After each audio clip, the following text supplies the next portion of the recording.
So for all of you watching, I want you to keep in mind that this beef stemmed from Grammy submissions. Not nominations, not wins, but submissions.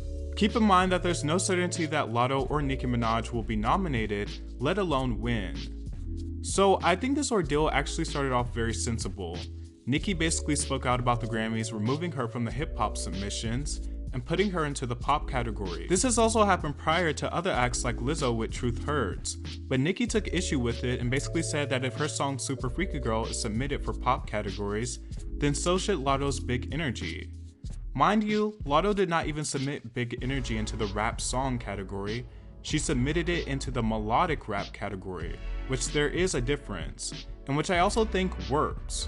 But to be cut and dry, I do think Super Freaky Girl and Big Energy are both pop songs. But this has to always be done because in order for them to, and this is a group of people, if you can't tell by now, you're not opening your eyes. If you can't tell by now that there is a concerted effort to give newer artists things that they really don't deserve over people who have been deserving for many years.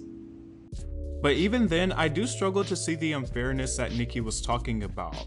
Like, your pop song is being considered for a pop category. Just because someone else submitted to an entirely different category than what you submitted to and was put into consideration for that category doesn't necessarily mean that you were done wrong. It would actually make sense if they submitted to the same exact categories and one got rejected, but that doesn't appear to be the case. From what was reported and what Nicki tweeted, it seemed like her team tried to submit it for the best rap song category. I do agree that they are both pop songs and could be submitted to either pop or the melodic rap categories, but I wouldn't say either belong in just a best rap category, which Nicki seemed like she was aiming for at first. Now, if it was rejected from the melodic rap category as well, then yeah, that also causes for a side eye. Just to be to the point, I feel like in both the quality of rap and pop released this past year during the eligibility period, there are much stronger songs and contenders than both of these tracks. Of course, there's nothing wrong with wanting acknowledgement and submitting, but I wouldn't be surprised if either of these songs didn't get nominated, yet alone win. Also, we cannot speak out about this without speaking about Nicki's past criticism of the Grammys. To me, it read like she was at the point where she doesn't care about the Grammys in her past rants. But situations like these prove that she does in fact still care, and that's fine if she does, but I don't think Nicki at this point in her career needs to prove anything. I also think Nicki has tension with embracing her pop side. She often treats the word pop like it's a bad word. She famously doesn't really like her pop work, and there's a sustainable reason behind it. At the beginning of her career, she had to do what she had to do to break through. However, that left her with a lot of scrutiny from the hip-hop community. So she tends to at times downplay her pop music, and I think that it's the reason why Nicki has such a huge problem with being categorized in the pop category more than anything, regardless of what's going on with other artists and their submissions. I don't think there was necessarily anything wrong with Nicki questioning the category placement, but I don't think it's as nefarious as she tried to make it seem, and like this huge OMG, the Recording Academy is after Nicki Minaj narrative. Black artists commonly get pigeonholed into R&B and hip-hop categories, so personally I thought the categorization of Nicki's song was justified, because it is indeed a pop song, in the same way Lizzo's Truth Hurts is a pop song, and won the best pop solo category in 2020. Anyway, what followed this entire situation leads me to believe that the issue at hand was never solely about Grammy submissions. There was already tension between Latto and Nicki, which was speculated upon for months. In Nicki's tweet, she said, "I have no problem being moved out of the rap category as long as we are all being treated fairly. If Super Freaky Girl has to be moved out of rap, then so does Big Energy. Anyone who says different is simply a Nicki hater or a troll. I'd actually love to see a more street record win, male or female. Just saying, right is right." She then says, "Could you imagine someone telling you not to complain about being treated unfairly at your workplace? This is my job, I work very hard. No different from a 9-to-5 where you should speak up for yourself if you know you're a great employee and continue to be purposely sabotaged." Once again, I'm not seeing the proclaimed sabotage in this situation. She then says, "And Barbs, there's no need to be angry. This is simply an open discussion, healthy dialogue. Independent thinking is what makes us human beings. Latto then tweeted, "Damn, I can't win for losing. All these awards/noms I can't even celebrate." And I understand at least how she could feel because she won a BET award recently, and artists like Kodak Black were claiming that she didn't deserve it. Of course, Latto didn't get nominated for the Grammys yet, but it seems more like a general statement that she just can't enjoy the opportunities coming her way because it's always a point of discussion. In classic Nicki fashion, she completely escalated this situation, and it turned into a personal insult battle very quickly. And I feel like if it was really just about Grammy submissions, then the jump to hurl personal attacks wouldn't have been so immediate. Nicki posted a tweet with a text message from Latto attached. The tweet read, "This Karen has probably mentioned my name in over 100 interviews. Says she waited in line for Pink Friday with her Barbie chain on, bangs, pink hair, but today, Scratch Off decides to be silent rather than speak up for the black woman she called her biggest inspiration." Latto's text message read, "I agree with you, however, because of where we left off, I don't think you need to bring my name/song up to prove your point." And in this case, I could see both sides, because if we're not on good terms and just got into an argument not too long ago, then don't mention me to validate your point. If there's pre-existing tension, this could feel like you're trying to take a jab at them or trying to be funny. I would view this differently if they didn't have pre-existing tension. I also don't understand why Nicki would expect Latto to publicly embrace her statement when they haven't gotten along.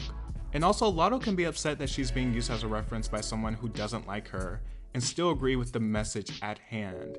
I don't think either of those things are mutually exclusive, and also the leaking of the message a bit too much. It was a relatively calm interaction and Nicki just took it all the way there. It did not need to be escalated to this level at all. But also in Nicki's defense, she didn't really say anything bad about Big Energy, at least publicly. Latto has said that she said something privately. Latto responded in a tweet and said, "First of all, I texted you because I didn't want to do the internet stuff with someone I looked up to. Just like the first time I DM'd you asking about your ongoing subtweets. I wanted to speak up because like I said, I do agree, but the way you're going about it seems malicious, especially after how we left off." She then said, "I've ignored countless subtweets since March and instead addressed you in the DM. You're asking why I didn't speak up in your defense. It's the same answer I gave you when you asked why I didn't congratulate you. You're literally older than my mom trying to be a bully at Nicki Minaj." Nicki then responded and said, "All this time I thought you was at least 35. Nicki then said, "Age shaming when you look like you the one pushing 40. Age shaming but was begging for a feature. Imagine what them jeans gonna do in 10 years. Oh, so you're in your 20s. Oh, okay then. At least it matched your album sales. You sold 20K, right? Mad you flopped. That's why you really mad." I didn't really read what Latto said as age shaming. She just said, "You're the same age as my mom." And it's honestly almost never a good look when a veteran act has a beef with such a young new act. But while we're on the topic of age shaming, Nicki Minaj also age shamed Lil' Kim when she was coming up in the game and a newbie.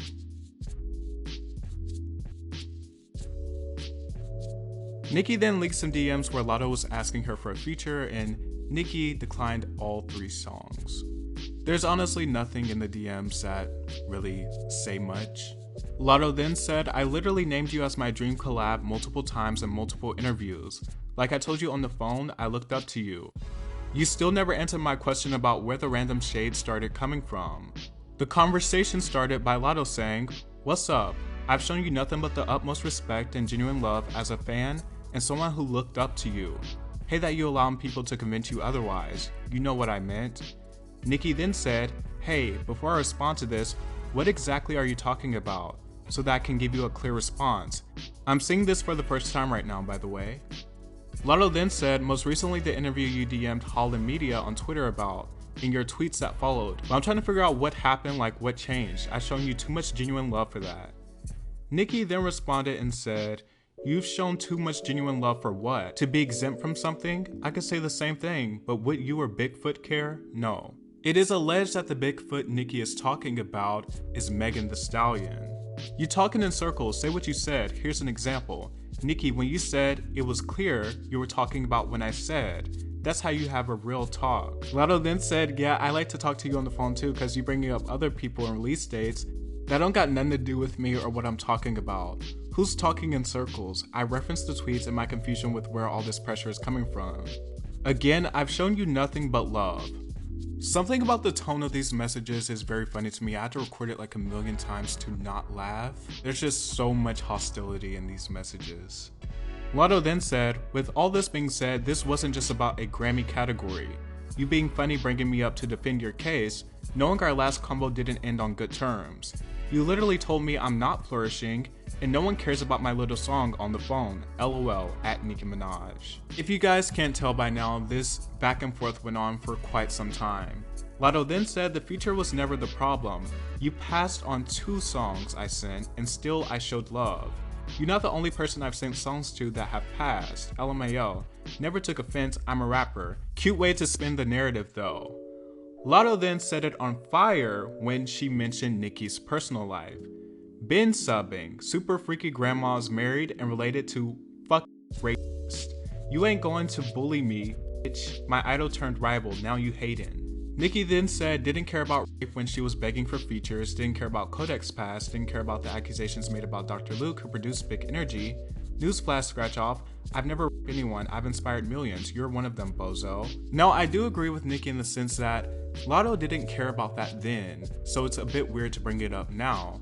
But also, coming from Nicki, this entire list coming from Nicki is like throwing rocks in a glass house. Like, everything she said on this list could also be applied to her and more. Nicki then said, y'all keep letting these bozos weaponize the word rape when they're being dragged and not holding them accountable for not actually caring about rape victims in real life. They have the same 2 drags about me and one of them ain't even about me. That's how you know when you that.